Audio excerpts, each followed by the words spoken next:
오늘 형제자매님들을 뵈면서 그 히브리서 10장 6절이 생각났습니다. 부지런히 찾는 자들에게는 그분께서 보상을 해주심을 믿어야 합니다.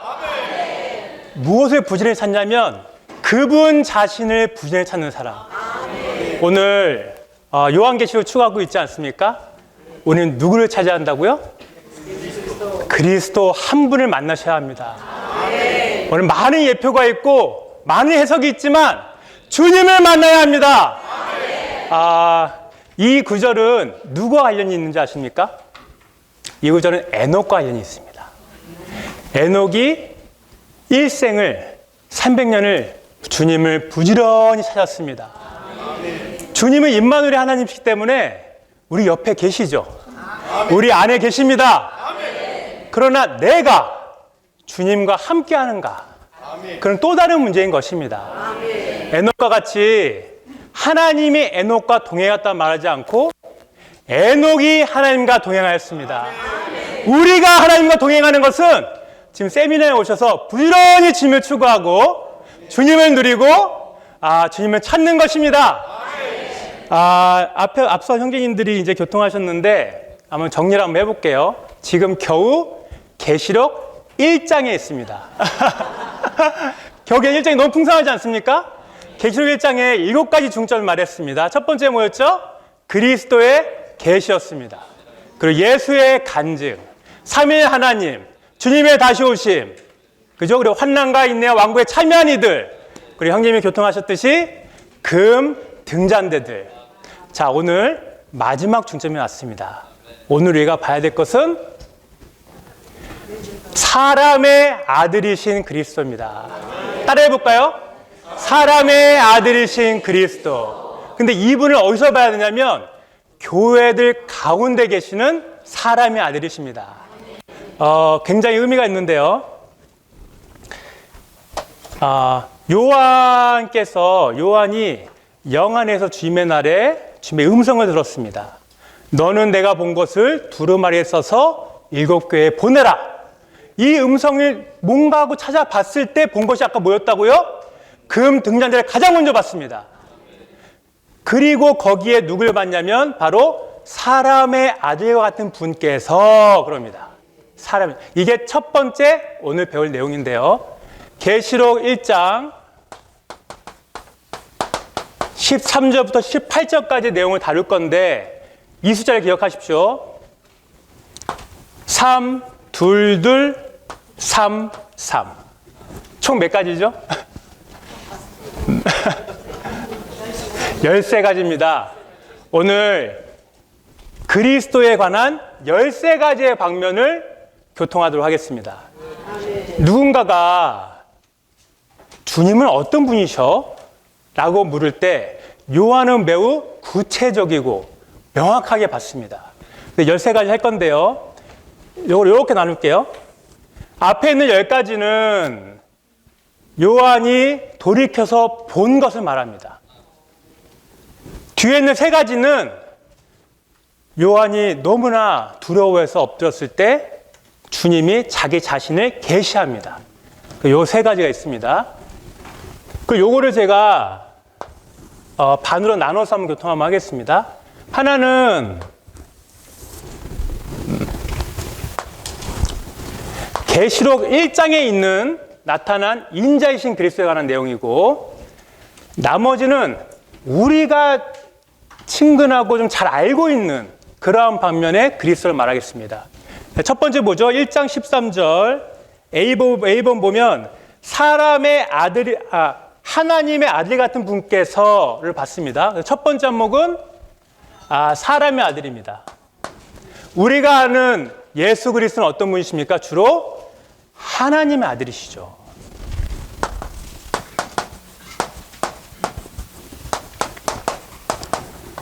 하나님의 아들은 하나님이십니다. 그러면 신성을 갖고 계시죠. 사람의 아들은 사람이죠. 주님은 사람이셨습니다. 이게 가장 큰 인상입니다. 온 역사 가운데 예수님을 하나님의 아들이 아니라고 부정하는 것은 사탄적인 것이고 음부에 속한 것입니다. 그분은 하나님의 아들이십니다. 사람에게 나타나셨고 사람을 이끌기 위한 하나님의 체험이셨습니다. 근데 또 한 면에서 그분을 사람의 아들이라고 아니라고 말하는 것 또한 음부에 속한 것입니다. 그분은 100% 1000% 사람으로 오셨습니다. 그러면 성경을 공부할 때 좋은 방법을 하나 알려드릴게요. 그 단어에다가 다른 단어를 한번 넣어보시는 거예요. 왜 교회들 가운데 계신 분이 하나님의 아들이라고 말하지 않고 왜 사람의 아들이라고 말했을까? 그러면 주님의 나이 악망하게 됩니다. 왜 하나님의 아들이신데 왜 사람의 아들이라 했을까? 여기에 하나의 힌트는 앞서 금 등잔대들 사이에 거니시기 때문입니다. 교회는 바로 우리죠. 구속받고 거듭난 사람이 바로 교회들입니다. 그러면 그분은 하나님으로 우리한테 오지 않고 사람의 모습으로 오셨고 친근하고 달콤한 사람의 아들로 오신 것입니다. 그 참고 구절 중 하나를 말씀드릴게요. 사도행전 7장 56절인데요. 나중에 적고 한번 보시기 바랍니다. 스데반이 순교할 때 하늘이 열리고 사람의 아들께서 하나님의 우편 보좌에 서 계신 것을 보았습니다. 그분은 사람으로 이 땅에 오셨고 죽고 부활하셔서 승천하실 때 사람의 인성을 버리셨을까요? 아닙니다. 그분은 사람으로서 여전히 승천해 계십니다. 그러면 스데반은 사람의 아들이 우편에 앉아있는 것을 우편에 선 것을 봤다고 하는 겁니다. 그분은 절대 인성을 버리지 않으시고 그대로 인성이 하나님께 인정받으면서 승천의 위치에 계신 것입니다. 또 하나는 마태복음 24장 30절입니다. 하늘이 열리고 징조가 하늘에 나타나시고 주님이 다시 오실 때 어떤 모습으로 오시는지 아십니까? 사람의 아들로 오십니다. 그러면 오실 때도 사람의 아들로 오십니다. 특별히 요한복음에 보면 우리 나다니엘 잘 알잖아요. 나다니엘이 선생님 당신은 하나님의 아들입니다 그랬거든요. 그랬더니 1장 51절에 주님이 자신이 뭐라고 말씀하시는지 아십니까? 하나님의 천사가 사람의 아들 위에 오르락내리락 것을 볼 것입니다. 주님은 자기 자신을 사람의 아들로 강조하셨어요. 왜 그러냐면 사단은 하나님의 아들이 이룬 것에 대해서는 노 퀘스천입니다. 왜냐하면 전능하시고 무한하시고 하나님이니까 당연히 할 수 있는 거죠. 하지만 사단이 가장 두려워한 것은 무엇입니까? 사람이 하나님을 살아내는 겁니다. 사람이 저 시련과 저 어려움에서는 불평해야 되고 실족해야 되고 짜증내야 되고 불평해야 되는데 거기에 주님을 찬양합니다. 거기에 기쁨이 가득합니다. 오히려 자신을 헌신합니다. 누가요? 사람이. 그 본을 예수 그리스도께서 사람으로 그 인생을 사신 것입니다. 그러면 사단이 가장 두려워하는 것은 사람이 하나님을 살아내는 거죠. 그 마태복음에 보면 사단이 유혹하죠. 당신이 하나님의 아들이거든. 이 돌을 떡으로 바꾸라. 주님이 뭐라고 말씀하십니까? 사람이 떡으로만 살 것이 아니요 하나님의 입으로 나오는 모든 말씀으로 살 것이니라. 주님은 사람의 위치를 벗어나지 않으셨습니다. 그분은 여전히 우리처럼 고통받으시고 우리처럼 배고프고 우리처럼 목마르고 우리처럼 슬퍼하시고 피곤하시고 그런 위치를 벗어나지 않으셨습니다.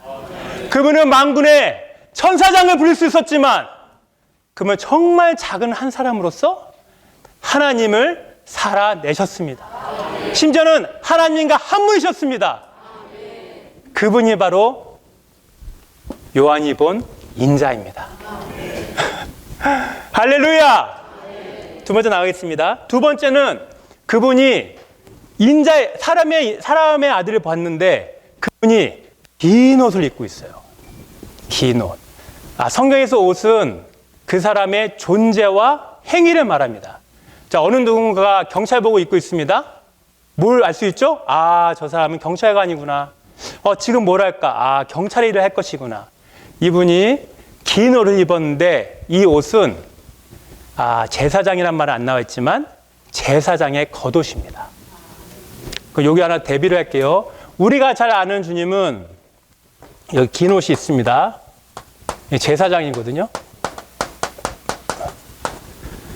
여기도 이렇게 대입할 수 있습니다. 왜 주님은 그래도까지 왕으로 얘기하지 않으시고 선지자로 얘기하지 않으시고 왜 제사장으로 말씀하셨을까? 왜냐하면 아까도 말했지만 주님은 우리에게 다정하시고 친밀한 분이십니다. 어려운 분이 아니십니다. 만약에 내가 어떤 지체가 나를 어려워한다. 제사장을 많이 누리셔야 돼요. 제사장은 하나님과 너무나 가깝고 아까 형님 교통하셨지만 성소에 들어가기 좋아하고 거기서 등잔대들을 사랑하는 마음으로 손질합니다. 교회를 사랑하는 마음으로 다룹니다. 그럼 그분은 제사장을 나타낸 겁니다. 이 옷은 또 길어요. 긴 것은 뭐냐면 그 사람의 그 예수 그리스도의 미덕이 온전함을 말하거든요. 제사장은 육체가 드러나면 안 됩니다. 왜냐하면 이것은 내가 나타나는 것이고 나의 미덕이 부족한 걸 말하죠. 우리는 긴 옷 입기를 좋아해야 합니다. 짧은 옷보다 긴 옷을 어떤 옷이죠? 그리스도를 나타내는 옷을 입을 필요가 있습니다. 세 번째로는 이분이 가슴에 금띠를 떴습니다. 가슴에 금띠를. 지금 쭉 보시면서 인자이신 그리스도를 생각하면서 그분이 어떤 것을 입으시고 어떻게 생겼는지를 누리시면서 가셔야 합니다. 여기도 이제 대비를 하나 할 수 있습니다. 보통 제사장은 금띠를 어디다 두죠? 허리에 둡니다. 허리에 두면은 보통 적어도 2배의 힘을 냅니다. 복압이 생겨서 무거운 걸 2배 낼 수 있죠. 그분은 일을 강하게 추진하시고 그리고 힘을 내시기 위해서는 제사장은 허리에 금띠를 떼야 됩니다. 진리도 허리띠를 매죠. 근데 여기에서 가슴에 띈 건 무엇일까요? 금은 신성한 본성을 떼자고 띠는 힘을 생각합니다. 이 신성한 힘이 어디서 나오는가? 가슴은 뭐가 생각나죠? 사랑입니다. 얼마나 달콤한지. 주님은 교회를 다니실 때 일하러 다니시지 않으시고 지체를 만날 때 오늘 나의 책임을 다해야지라고 하지 않고 사랑으로 교회를 다니고 계십니다. 저는 여기 구단이 많아요. 사랑하면 고린도서 13장이 있잖아요. 우리가 잘 아는 내용이지만 천사의 말을 할지라도 얼마나 하늘에 속한 말이지 않습니까? 천사의 말을 할지라도 사랑이 없으면 그냥 울리는 징입니다. 그리고 신원의 은사가 있고 이 산을 저 산으로 옮길 만한 능력이 있어도 산을 옮깁니다. 그런 능력이 있습니다. 많은 사람이 그런 일을 사모하죠. 그런데 사랑이 없으면 뭐라 그럽니까? 아무것도 아닙니다. 그거는 주님께 계수되지 않습니다. 주님이 인정하지 않습니다. 오직 사랑에서 나온 신성한 능력만이 교회를 건축하고 교회를 손질하고 지체들을 자라게 합니다. 또 하나 있죠. 다른 사람들을 먹이기 위해서 그의 모든 재산을 다 팔아도 사랑이 없으면 내게 유익이 없습니다. 지금 이 시대의 교회에서는 주님이 허리띠를 메고 교회를 산축하고 일을 하는 거 다 끝났습니다. 지금은 사랑으로 바탕으로 해서 목양하시고 교통하시고 지체를 도우시고 복음 전하시고 이런 모든 것이 다 가슴에 있는 금띠로 말미암는 것입니다. 할렐루야! 이러한 인자, 제사장, 가슴에 금띠, 입을 생각할 때 너무 달콤하지 않습니까? 이런 분이 지금 어디를 거느리고 계신다고요? 교회 가운데 거느리고 계십니다. 주님이 이러한 분이십니다. 제가 좀 빨리 나가겠습니다.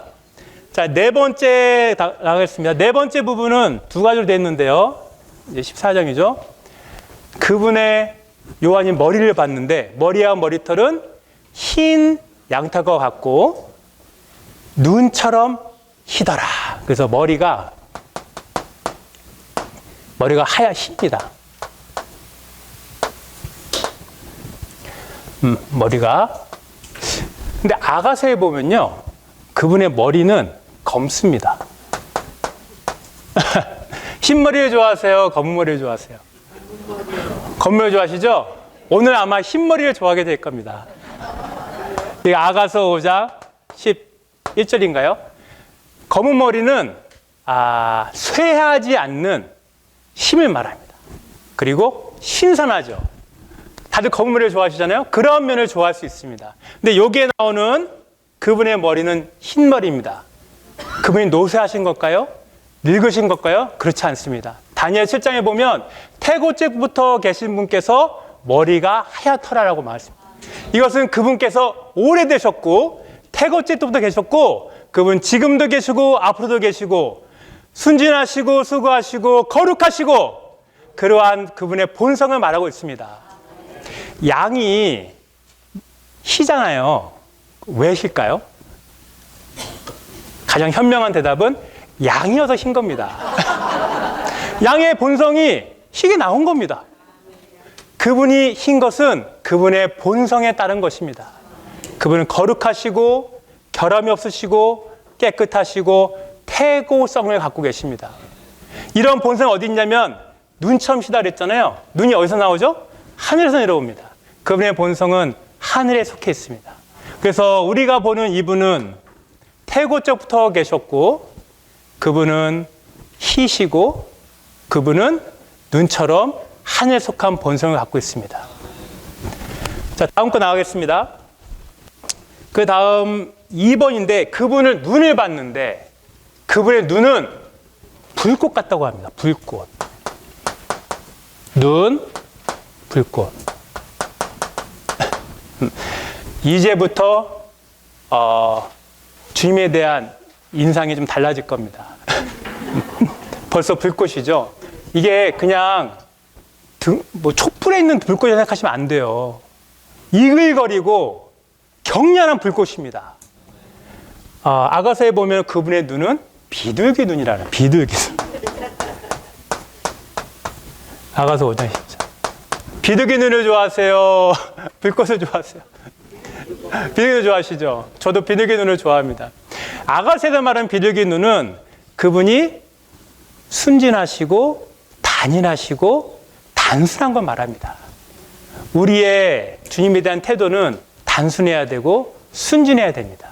근데 이러한 반면을 누릴 뿐만 아니라 우리는 불꽃이신 그분의 눈앞에 나아가는 법을 배워야 합니다. 지금 이 시대는 어둡고 악하고 정말 참된 빛이 필요한 시대입니다. 불은 태웁니다. 아까 형님이 교통하셨죠? 이 불은 우리 안에 주님이 아닌 많은 성분들, 주님 몰래 은밀히 사랑하는 것들, 나의 죄와 죄들뿐만 아니라 나의 자랑까지도, 심지어 예전엔 잘 누렸지만 지금은 죽어있는 그 미지근함, 우리를 태우고 우리를 뜨겁게 하고 우리를 불타게 만듭니다. 그래서 그분의 눈은 불꽃 같은데 찬물을 먹으면 차가워지죠. 뜨거운 물을 먹으면 뜨거워집니다. 주님의 불꽃 앞에 다가가면 우리의 마음이 뜨거워집니다. 비둘기 눈앞에만 계시지 마시고 불꽃 앞에 나아가야 합니다. 그러면 내 마음이 따뜻해집니다. 근데 그게 좀 더 앞으로 가잖아요?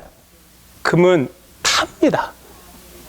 거기서 주님 앞에 주님의 그 불꽃 눈앞에 더 한 발 나가잖아요? 그러면은 어떤 것만 남습니다. 내가 참되게 주님과 함께 했던 것들, 참되게 주님의 형님 말씀했던 그 금의 성분, 녹지 않는 금의 성분만이 남습니다. 그날에 그 불이 그 공력을 다 밝힌다 그랬습니다. 지금 자랑할 거 하나도 없습니다. 그날의 불로 다 태워집니다. 우리는 이 시대에서 불꽃 같은 주님의 눈앞에 매일 나아가므로 주님의 성분만을 남길 원합니다. 이렇게 두 가지가 되고요. 그 다음에는 G번입니다. 그분의 목소리는 어떠냐면 많은 물소리가 많은 물소리. 그분의 목소리는 음성은 많은 물소리.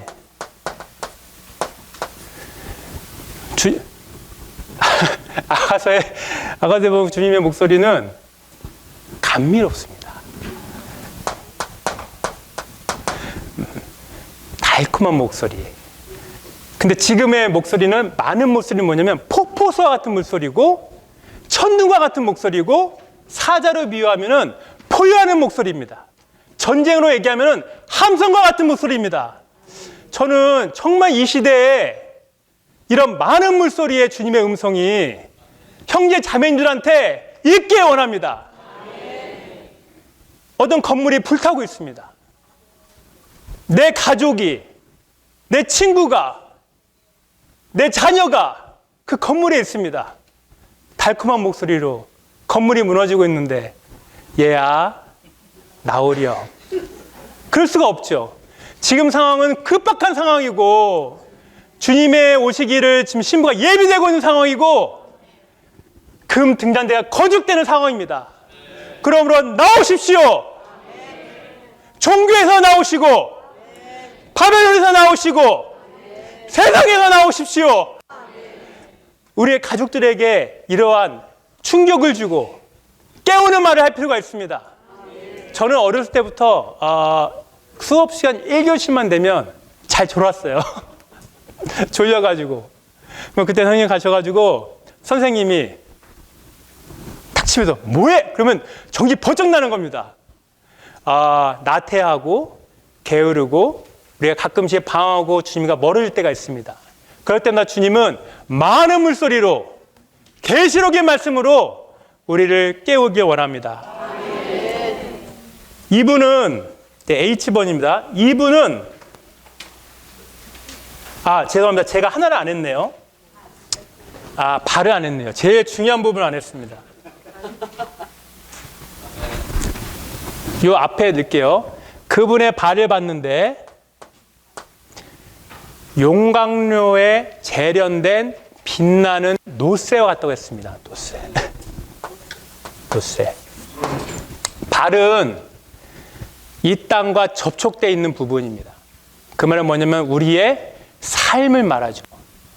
우리의 일상생활이 발로 예표됩니다. 그럼 우리의 일상생활은 어떻습니까? 먼지로 덮여지고 더러움으로 덮여지고 흙으로 덮여지게 돼 있죠. 근데 여기에 그분의 발이 놋에 왔다 했습니다. 놋은 하나님의 심판을 말하거든요. 주님은 그분의 인생은 하루하루가 매일매일이 시험당하시고 실현당하시고 심판받으셨습니다. 바리새인에게 시험받으시고 율법학자에게 시험받으시고 심지어 사탄에게도 시험받으시고 그분은 그러한 시련의 시험의 과정을 통과하셔서 그분의 발은 그분의 삶은 놋새가 되신 것입니다. 놋은 출애굽기에 보시면 번제단 있지 않습니까? 번제단이 이제 5규빗 높이 3규빗 해가지고 아카시아 나무를 만든 다음에 그 부분을 놋으로 덮습니다. 놋으로. 번제단은 끝나는 것이죠. 죽는 것입니다. 실현이죠. 주님이 십자가에서 실현당하셨고 죽으셨습니다. 근데 이 놋은 어디서 만들었냐면 민수기 16장에서 고라와 250명이 모세와 아론을 배역하자 하나님의 불이 나타나서 그들을 삼켜버렸습니다. 그래서 그들이 드렸던 놋 향로가 있어요. 그걸 녹여서 번제단을 만들었습니다. 그럼 이 놋은 뭘 말합니까? 하나님의 심판을 말하고 있습니다. 그분의 삶은 시련과 시험과 심판을 받은 삶이었기 때문에 그분만이 우리를 심판할 자격이 있는 유일한 분이십니다. 저는 우리 가운데 또는 형제 자매들 가운데 많은 시련이 있다고 믿습니다. 이 시련은 우리가 뭔가 잘못해서 주는 것이 아닙니다. 우리를 재련하기 위한 거죠. 제가 전공이 물질 재료공학이거든요. 용광로에 통과되면 가장 큰 특징은 불순물이 사라집니다. 주님이 왜 나에게 그러한 시련을 주셨습니까? 왜 그 뜨거운 그 시간을 보내게 했습니까? 주님의 특별한 긍휼이 있는 것입니다. 주님이 사랑하셔서 준 것이죠. 내 안에 있는 불순물, 주님 외에 다른 걸 접촉했던 것들, 주님 말씀보다 더 믿고 있는 무언가, 지체들 만나는 것보다 다른 걸 만나는 그 무엇, 불순물들을 제거하기 위해서 주님은 1년의 재련의 과정을 거치고 계십니다. 불순물이 없어지면 또 특징이 있거든요. 제가 물질을 공부했습니다. 투명해집니다. 아까 형님이 고통하셨죠? 금인데 투명한 금 보셨어요? 못 보셨죠? 금이 정말 순도가 높으면 새 예루살렘의 금이 투명한 금이 됩니다. 그리고 빛나는 금이 됩니다. 여기에 주님의 발은 시련을 거쳐서 빛나는 노새가 됐습니다. 이 노새는 다만 노새가 아니고 다만 심판받은 노새가 아니라 재련대에서 불순물이 없고 빛나는 노새인 것입니다. 저는 교회 안에서 형제 자매님들이 어떤 이제 환경을 통과하실 때, 이런 시련을 통과하실 때 많이 감상합니다. 그리고 그분이 특별히 뭔가 말씀 안 하셨는데도 바라보는 것만으로도 저에게 빛이 됩니다. 주님이 그렇게 사셨고 저 자매님이 그 관계에 그렇게 사셨구나. 여기 이 빛나는 노새가, 나에게 빛나는 노새가 있다면 다른 지체들에게 길을 제공할 것입니다. 같이 걸어갈 때 노새를 통해서 빛을 인도합니다. 많은 말이 필요 없습니다. 왜냐하면 발은 그 사람의 삶이라고 했잖아요. 삶이 이미 시련을 통과했고 불순물이 제거됐고 빛이 가득하기 때문에 그와 같이 식사하고 밥 먹어도 빛이 나는 겁니다. 주님이 지금 그러한 분입니다. 다음 넘어갔습니다. 자, 이번에 굉장히 좋은 부분이 있습니다. 제가 이게 좀 안 맞는데 이게 좀 잘 보시면 되겠습니다. 2, 2, 3, 3이죠. 세 번째, 그분은 이제 보이시죠? 자, 한번 보겠습니다. 그분은 인자시고 긴 옷을 입으신 제사장이시고 그분은 가슴에 금띠를 찢었습니다. 또 그분의 머리는 하얗고 눈은 불꽃 같고 음성은 많은 물소리 같고 발은 빛나는 노새 같습니다. 그분이 오른손을 갖고 계시는데 7별을 갖고 계십니다. 여기에 오른손에 7별을 갖고 계십니다. 7별이 무엇인지 궁금하시거든 20절을 보시면 됩니다. 1장 20절 보시면 뭐라고 했냐면 7별은 교회의 전달자라고 말하고 있습니다. 교회 전달자가 누군지 궁금하시면 다음부터 하겠지만 계시록 2장 3장에 보면 요한이 쓴 이 계시록을 교회에 전달해 준 사람이 전달자입니다. 그러면 이들은 누굴까요? 교회를 책임지고 인도하고 섬기는 장로들을 말하죠. 그런데 여기서 장로라는 말을 안 쓰고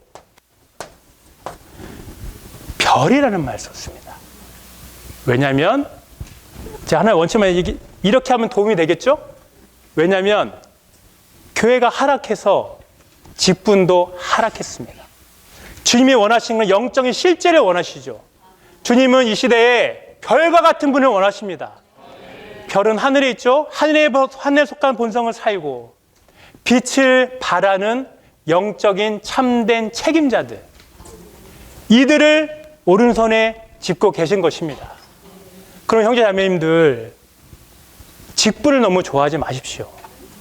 직분, 장로 직분, 집사 직분, 수많은 직분, 주님은 그것을 인정하지 않으십니다. 주님이 원하시는 것은 내가 별인가? 빛을 내는 사람인가? 참되게 영 안에서 하늘에 속한 본성을 사는 사람인가? 그거를 관심합니다. 어디 가서 누군가가 어디서 오셨습니까? 그러면 저는 누구 장로입니다. 그렇게 얘기하지 마시고 저는 누구누구 형제입니다. 라고 얘기하시면 제일 좋습니다. 얼마나 빛이 있는 별의 말입니까? 주님은 이 하락한 시대에 참된 영적인 책임자를 원하십니다.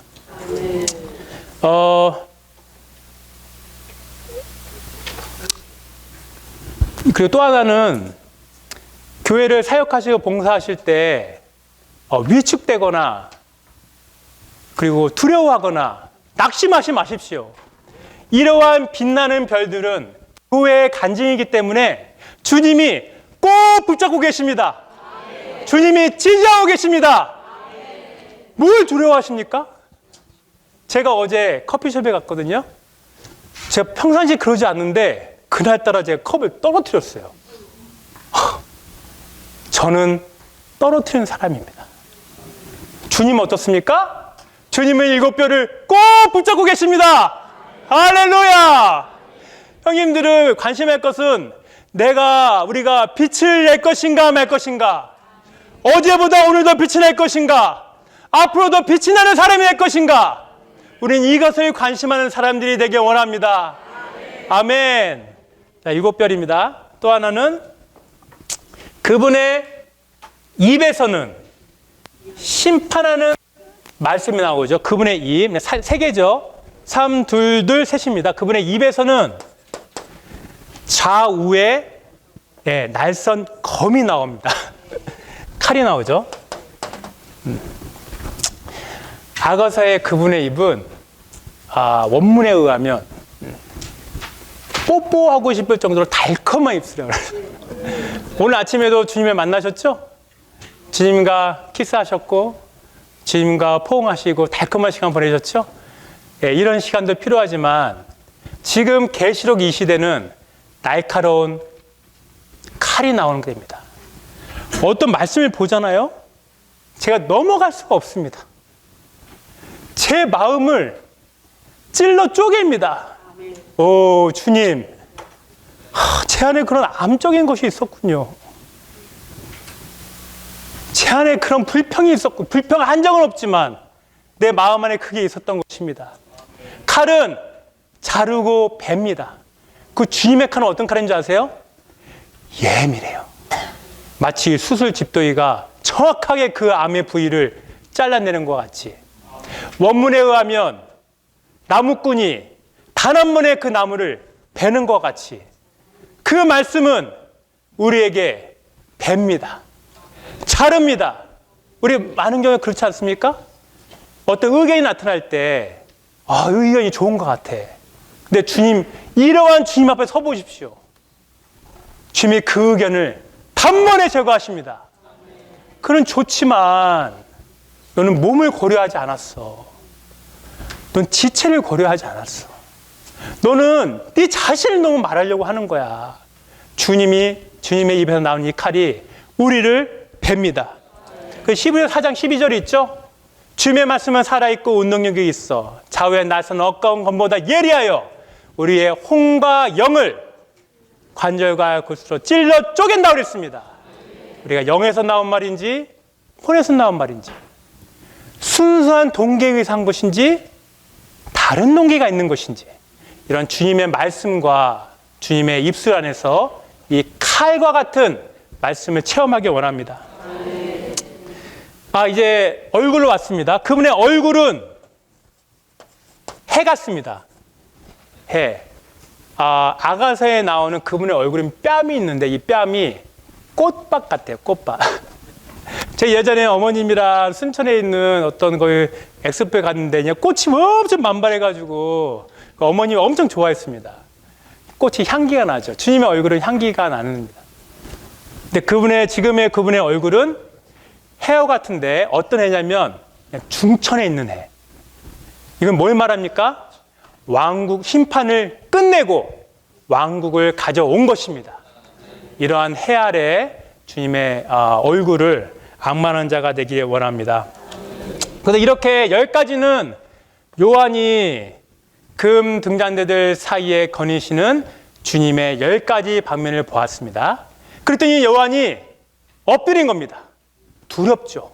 눈에는 불꽃이 이글거리고 입에는 날성컴이 나오고 그죠? 발은 심판의 노쇠가 있고 그죠? 음성은 우리를 두렵게 할처럼 큰 음성이고 엎드렸습니다. 그랬더니 주님이 아까 말한 이 부분 손을 대시면서 두려워 마라. 요한이 얼마나 마음이 정말 누그러졌습니까? 두려워 마라. 우리는 심판하신 그리스도를 두려워하지 말아야 합니다. 두려워할 수는 있죠. 그러나 우리는 이러한 분을 여전히 사랑하게 될 것입니다. 그리고 우리는 이러한 분이 너무나 필요합니다. 우리는 재련돼야 되고 불순물이 접서져야 되고 우리의 다른 부분은 잘라져야 되고 오, 주 예수님 당신 앞에 순수한 정금으로 만나기 원합니다. 그래서 3가지를 말합니다. 3가지. 첫 번째는 난 처음과 마지막이라.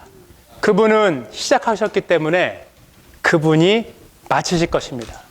그럼 우리가 주의할 건 뭐냐면 이 봉사가 주님이 시작한 건가? 왜냐하면 주님이 시작하셨다면 주님이 마칩니다. 그래 우리 보통 어떻게 하죠? 일단 시작합니다. 그래 어떻게 하죠? 주님이 마무리 하시겠지. 주님이 시작한 것을 주님이 마무리 하십니다. 주님이 우리를 거듭나게 하셨기 때문에 우리를 끝까지 책임지십니다. 할렐루야! 할렐루야! 이런 주님의 신실에 따라야 합니다. 두려워하지 마십시오. 두 번째입니다. 나는 살아있는 이다. 전에 죽은 적이 있다. 그러나 난 영원토록 살아있는 이다. 교회는 살아있는 유기체입니다. 조직이 아니고 살아있어야 합니다. 이런 거 있지 않으세요? 누군가와 있으면 이렇게 살아있게 되지 않습니까? 주님은 살아계신 분이기 때문에 주님을 만지기만 하면, 다만 주님을 돌이켜서 악마하기만 하면 즉시 어떻게 됩니까? 살아납니다. 지금 내가 공허하고 무기력하고 뭔가 답답하고 이게 다 죽어있는 느낌이거든요. 그럼 뭐가 필요하다는 얘기예요? 주님이 필요하다는 얘기입니다. 즉시 요한처럼 영 안에 돌이켜서 주님의 음성이 있는 곳을 향할 때 우리는 즉시 살아있게 된 것입니다. 주님이 살아있는 이유는 우리를 살게 하려고 하는 겁니다. 주님 자신만 사는 건 의미가 없죠. 우리를 살게 하는 것입니다. 또 하나는 뭐죠? 내가 살아있다면 좋은 것입니까? 내가 살아있다면 다른 이들을 살려야 하는 것입니다. 교회를 살려야 하는 것입니다. 사역하시는 그 모임을 살려야 하는 것입니다.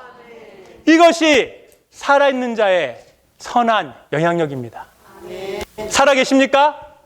살아계시면 주변에 있는 어려운 지체들, 방황하는 지체들, 지금 정말 고민 있는 지체들 같이 식사하시면서 기도하시면서 살리셔야 합니다. 왜냐하면 주님이 우리를 살리시기 때문입니다. 할렐루야. 마지막으로 그분은 나는 죽음과 음부의 열쇠를 갖고 있다거든요. 그 말은 뭐냐면 죽음과 음부가 문이 있는 거예요. 문. 들어오실 때 문 열려 들어오셨죠? 네, 문이 있는 거다. 문. 신약에서 가장 최고에 계시는 마태복음 16장 18절입니다. 다 아시겠죠? 너는 베드로라. 내가 이 반석 위에 내 교회를 건축할 것이니 음부의 권세가 교회를 이기지 못할 것이다. 건축된 교회는 음부가 이기지 못합니다. 왜냐하면 건축된 교회이기 때문에. 근데 음부가 문이 있는 거예요. 주님은 음부에 내려간 적이 있으십니다. 근데 음부가 주님을 붙잡지 못했죠. 왜 그렇죠? 주님은 열쇠가 있으셔요. 음부가 아무리 주님을 붙잡으려도 주님이 열쇠 있기 때문에 문 열고 나오신 겁니다. 그게 부활입니다. 할렐루야!